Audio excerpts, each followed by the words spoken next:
इस वक्त की बड़ी खबर आपको बता दें, यमन के पास समंदर में भारतीय जहाज पर हमला हुआ है। एमएसवी फैज नूर ओलिया जहाज पर हमला हुआ है। हमले के बाद भारतीय जहाज समंदर में डूब गया है। करीब हमला भारतीय जहाज बहरे अहमर में डूब गया। बहरे अहमर में भारतीय कार्गो जहाज निशाना तमाम 14 बल्ला महफूज। भारत के शिप पर हमला हुआ है। यस, आपने बिल्कुल सही सुना। सबसे बड़ी चिंता की बात तो यह है कि इस बार निशाने पर आया है भारतीय झंडे वाला एक कॉमर्शियल जहाज। जहाज पर हमले की कड़ी निंदा की है। सभी 13 भारतीय नागरिकों को बचा लिया गया है। मिनिस्ट्री ऑफ एक्सटर्नल अफेयर ने इस पे ही जो है वो शिप जा रहा था और यहाँ पे हमला कर दिया। अब इसमें 13 इंडियंस थे जिनको बचा लिया गया है और ये इंडियन फ्लैग्ड शिप था। इसका मतलब ये है कि इंडिया का फ्लैग लगा हुआ था और इंडिया में रजिस्टर्ड है, यानी कि भारत का शिप। आप ऐसे कहते भारतीय झंडे वाला कार्गो शिप फैज नूरे ओलिया तय रूट पर बढ़ रहा था, तभी जोरदार धमाके के साथ जहाज के पिछले हिस्से में आग लग गई। भारत के जहाज पर हमला हुआ है। यमन तट के पास लाल सागर में भारत के झंडे वाले कारोबारी जहाज पर यानी कार्गो वेसल पर भीषण अटैक हुआ है। का इतना भीषण था कि जहाज को बचाया नहीं जा सका और वो समुद्र में ही समा गया। हालांकि अब यहाँ तो वो शिप कुछ कर भी नहीं रहा था, चुपचाप जा रहा था। यहाँ तो खतरा भी नहीं है। मार दिया किसने मारा? हुतियों ने मारा, और कौन मारेगा? मिडिल ईस्ट, जहां हर गुजरते दिन के साथ हालात और ज्यादा विस्फोटक होते जा रहे हैं। गाजा में युद्ध, ईरान इजराइल टकराव, लाल सागर में बढ़ते हमले और अब इस आग की तपिश भारत तक महसूस होने लगी है। दुनिया के सबसे व्यस्त समुद्री व्यापारिक मार्गों में शामिल लाल सागर अब युद्ध का नया मैदान बन चुका है और अब सबसे बड़ी चिंता की बात तो यह है कि इस बार निशाने पर आया है भारतीय झंडे वाला एक कॉमर्शियल जहाज। यमन के पश्चिमी तट के पास लाल सागर में भारतीय झंडे वाले कॉमर्शियल जहाज एमएसवी फैज नूर ओलिया पर हूती विद्रोहियों ने हमला किया। शुरुआती जानकारी के मुताबिक जहाज को विस्फोटकों से लदी एक ड्रोन बोट से टक्कर मारकर निशाना बनाया गया। धमाका इतना भीषण था कि जहाज को बचाया नहीं जा सका और वो समुद्र में ही समा गया। हालांकि इस भयानक हमले के बीच राहत की सबसे बड़ी खबर तो ये रही है कि जहाज पर सभी सवार जो 14 लोग थे उन्हें सुरक्षित बचा लिया गया। इनमें 13 भारतीय नागरिक और एक यमनी नागरिक भी शामिल था। यमन की सरकारी सेना और कोस्ट गार्ड ने तेजी से रेस्क्यू ऑपरेशन चलाकर सभी क्रू मेंबर्स को सुरक्षित बाहर निकाल लिया। इस घटना के बाद भारत सरकार ने बेहद सख्त शब्दों में अपनी प्रतिक्रिया दी है। विदेश मंत्रालय ने भारतीय जहाज पर हुए इस हमले की कड़ी निंदा करते हुए कहा कि कॉमर्शियल जहाजों को निशाना बनाना पूरी तरह अस्वीकार्य है। मंत्रालय ने पुष्टि की है कि जहाज डूब चुका है, लेकिन सभी भारतीय नागरिक सुरक्षित हैं और रियाद स्थित भारतीय दूतावास लगातार यमनी अधिकारियों के संपर्क में है। भारत ने यही साफ कहा है कि लाल सागर और आसपास के समुद्री मार्गों पर लगातार हो रहे हमले सिर्फ किसी एक देश की समस्या नहीं, बल्कि पूरी दुनिया के व्यापार और वैश्विक अर्थव्यवस्था के लिए गंभीर खतरा बन चुका है। भारत ने अंतर्राष्ट्रीय समुदाय से अपील की है कि समुद्री मार्गों की सुरक्षा सुनिश्चित की जाए और अंतर्राष्ट्रीय कानून के मुताबिक निर्बाध समुद्री व्यापार को जल्द से जल्द बहाल किया जाए। दरअसल लाल सागर दुनिया की लाइफलाइन माना जाता है। एशिया से यूरोप जाने वाले लाखों टन सामान, कच्चा तेल, गैस और समुद्री वस्तुएं इसी रास्ते से होकर गुजरती हैं। अगर यह रास्ता आज सुरक्षित होता है तो इसका असर सिर्फ जहाजों तक सीमित नहीं रहता, बल्कि दुनिया भर में सप्लाई चेन, तेल की कीमतों, बीमा लागत और वैश्विक अर्थव्यवस्था पर भी पड़ता है। चिंता की बात तो यह है कि यह कोई पहली घटना नहीं है। कुछ ही दिन पहले ब्लैक सी में कॉमर्शियल जहाज एमवी ओमोर्फी पर हुए हमले में भारतीय चीफ ऑफिसर सागर गुप्ता की मौत हो गई थी, जबकि 2 अन्य भारतीय नागरिकों को सुरक्षित बचाया गया था। अब लाल सागर में भारतीय झंडे वाले जहाज पर हमला इस बात का संकेत है कि दुनिया के समुद्री रास्ते लगातार और ज्यादा खतरनाक होते जा रहे हैं। हूती विद्रोही लंबे समय से लाल सागर में जहाजों पर हमले कर रहे हैं। उनका दावा है कि यह हमले गाजा युद्ध के विरोध में किए जा रहे हैं, लेकिन इन हमलों का सबसे बड़ा नुकसान वैश्विक व्यापार, अंतर्राष्ट्रीय समुद्री सुरक्षा को हो रहा है।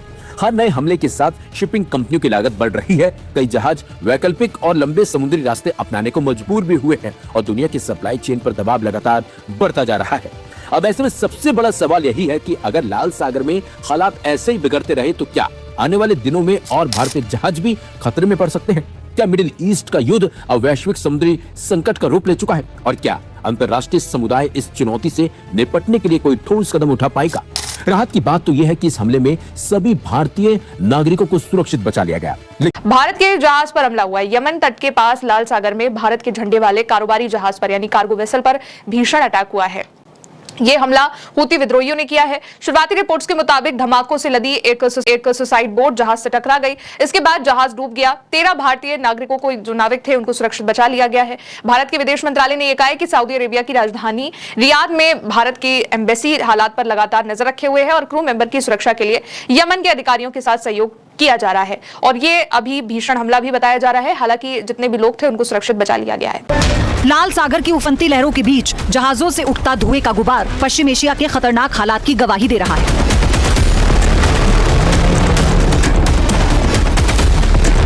भारतीय झंडे वाला कार्गो शिप फैज नूर औलिया तय रूट पर बढ़ रहा था, तभी जोरदार धमाके के साथ जहाज के पिछले हिस्से में आग लग गई। इस जहाज पर ड्रोन बोट यानी विस्फोटकों से भरी नाव के जरिए हमला किया गया।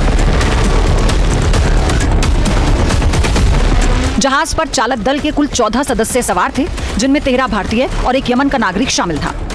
यमन की नौसेना और तटरक्षक बल ने साझा ऑपरेशन चलाकर सभी को सुरक्षित बचाया और उन्हें मोखा बंदरगाह पहुंचाया।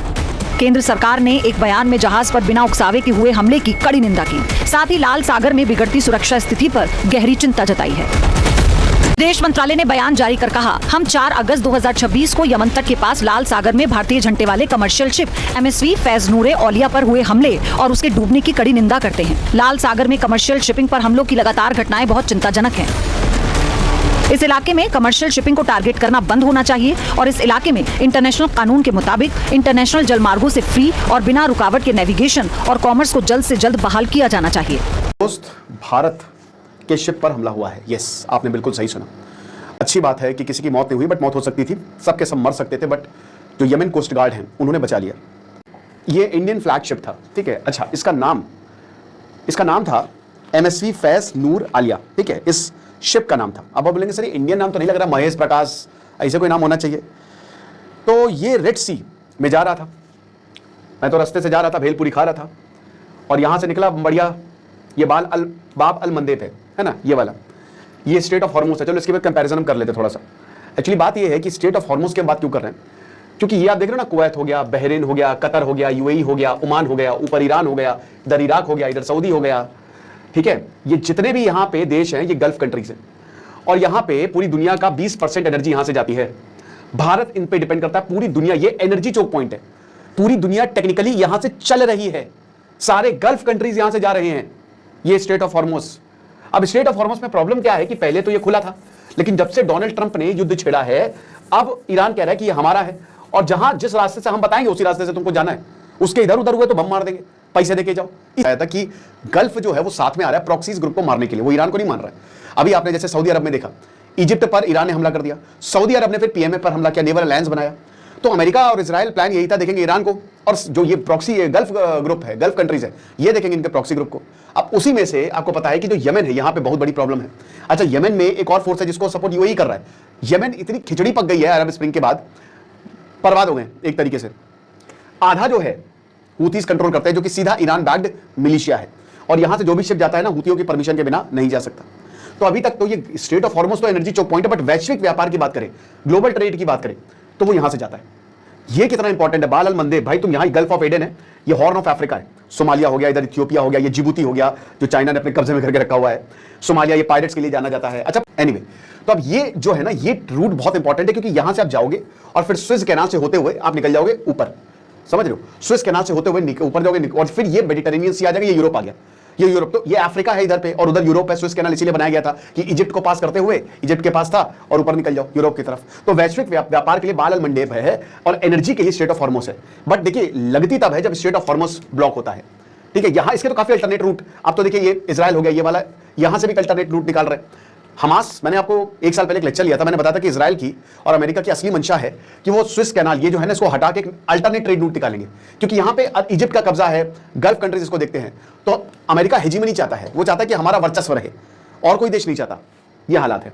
तो अब इधर पे ही, यहां से ही जो है वो शिप जा रहा था, और यहां पे हमला कर दिया।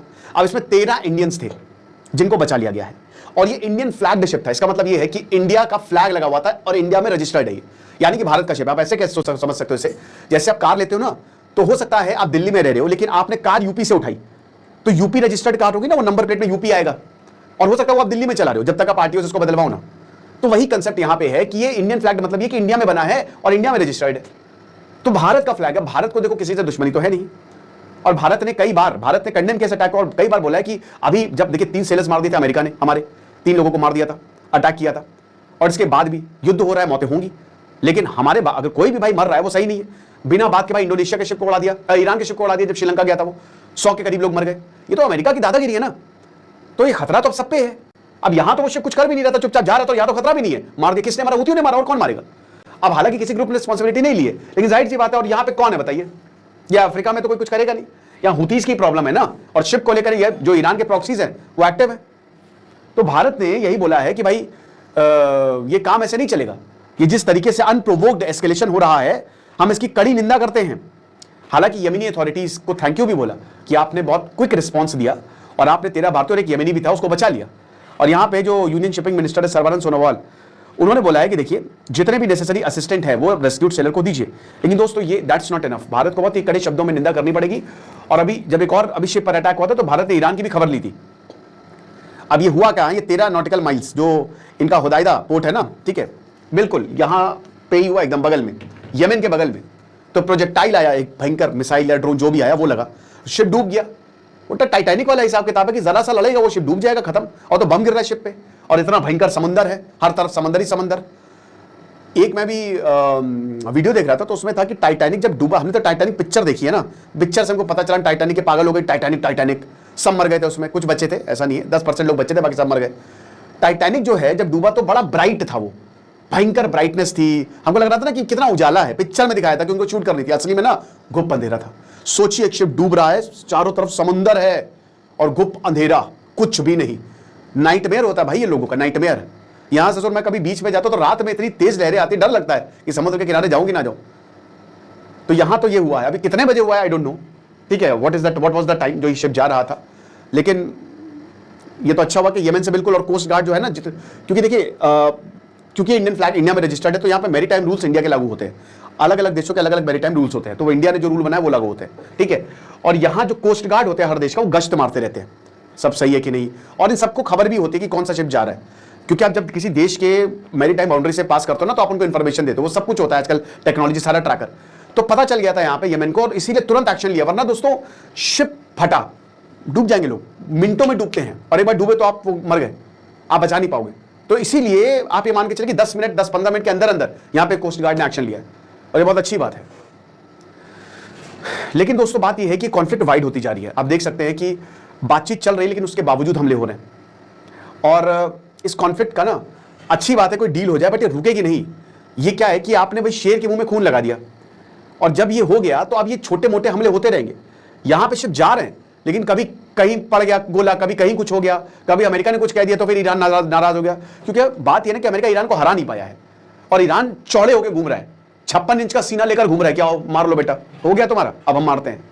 जी तो ये थी आज की वीडियो। अगर वीडियो पसंद आई हो तो वीडियो को लाइक करें। अगर आप इंडियन रिएक्शन देखना पसंद करते हैं तो हमारे चैनल को सब्सक्राइब करें, बेल आइकन को प्रेस करें ताकि हमारे आने वाली हर नई अपडेट सबसे पहले आप तक पहुंच सके। मिलते हैं नेक्स्ट वीडियो में, तब तक के लिए अल्लाह हाफ़िज़। पाकिस्तान जिंदाबाद।